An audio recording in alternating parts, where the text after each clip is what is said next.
Like a lover inspecting every crook and dimple of his beloved's body, Severin learns his new home. Warsaw was a sizable city, with all the peculiarities accumulated by 1,000 years of big and little history. But the area north and east of the Tower of London is a revelation to him. A vast warren of courts, walks, and passages, less a work of man than a deep, imponderable ocean. One could cross the quarter, hewing solely to its excrescences of humanity. Fences begged to be scaled, guardless doors unhooked, the complacent occupants within to be surprised, intruded upon. Then, when hunger or weariness strike, one could go just a few steps north or south and enter on a wide byway like Commercial Road, Whitechapel Road, or Whitechapel High Street, and with steps muffled by the seemingly permanent carpet of horse manures on the pavement, slash through the chaos in moments. Here, a man could be a phantom, silent, free to materialize anywhere and any time. He becomes a leviathan, gliding through the uneffluent of decay. The depths nourish him like a fragrant, well-meated bone. He feels encouraged in these heedless wanderings by the city itself. It produced the East End as a consequence of its own breakneck growth, and having extruded the place, turned its back on it. Though he lives east of the Tower, he is a professional man and therefore retains a perspective more like a West Ender. As such, he derives moral satisfaction in despising the East's chaos from a distance, and immediate pleasure in exploiting it in person. This delight is in deep contrast to his working life.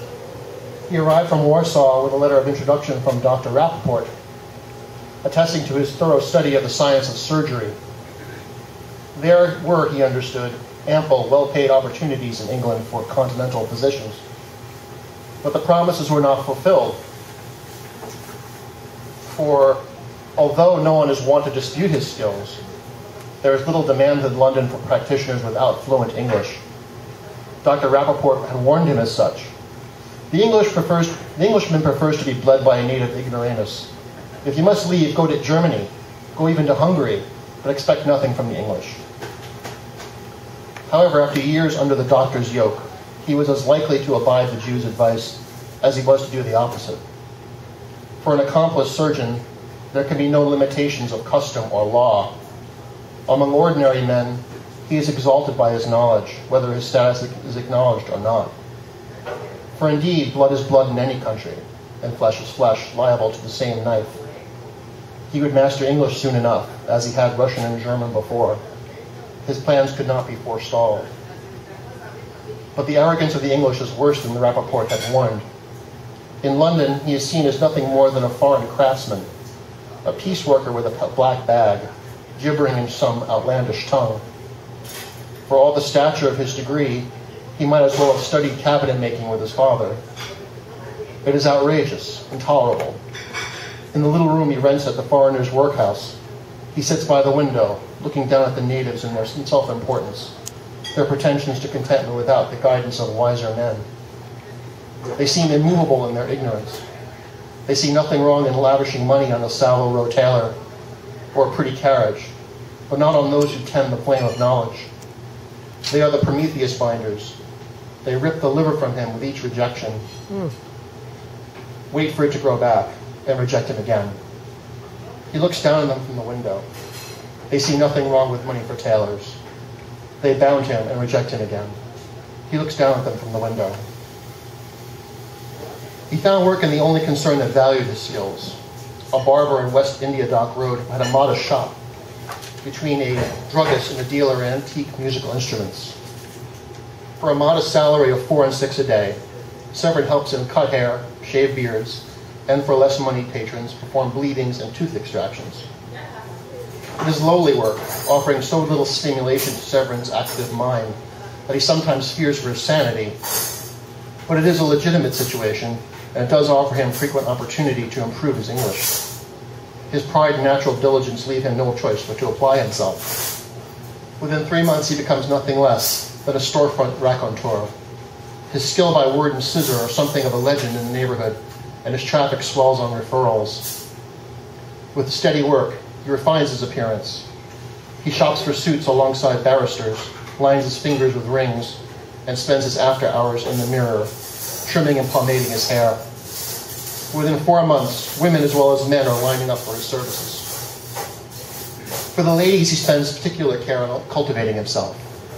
For the sum of just 6 pence, he regales them with a soft touch, continental manners, and the scent of rosewater. He comes in close, the curled ends of his mustache just inches away, as he dresses their hair. Some need their fears assuaged before bleeding, and he obliges. He would seat them, tilt them back, pour soothing words in their ears. Although he is as articulate now as any cockney under Beau's bells, his best tool is still his exotic accent. He becomes practiced at knowing when, the women's heads filled with dreams of faraway capitals, they are most at ease. That is when he picks up the lancet and, without drama or the chance of anxiety, applies the slit.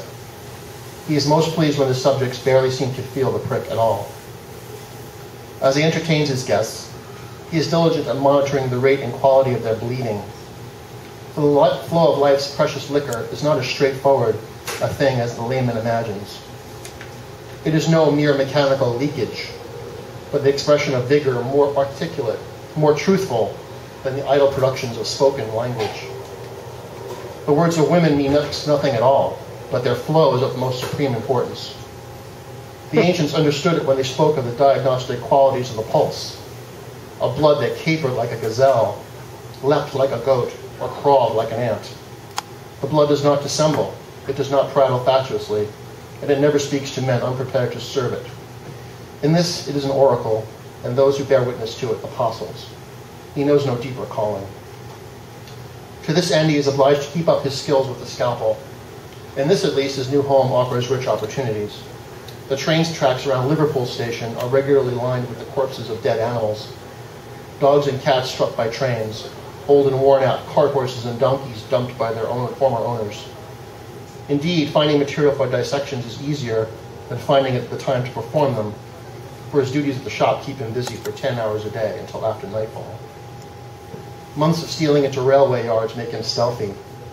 Working in the dark, he becomes deft at surgery by touch. Organs even Rappaport took time to locate, like the kidney, he can lay his fingers upon in moments. When the time comes at last for him to pursue his real vocation, to be a surgeon in legitimate practice, he will have the surest hands in England. All this would have satisfied him if not for a single, insistent thought. A surgeon who practices only on dead bodies is little more than a scavenger. Vivisection did not figure in his education, but the longer he dwells on it, the more essential it becomes. Mere bleedings and lancings of carbuncles would never suffice for this, the ultimate immersion in the mystery. If he could, he would expose the very soul itself, possess it in his hand, and in his mastery feel its expiration as it slips through his clenched fingers. For this, he would have to be more cunning still. Thank you.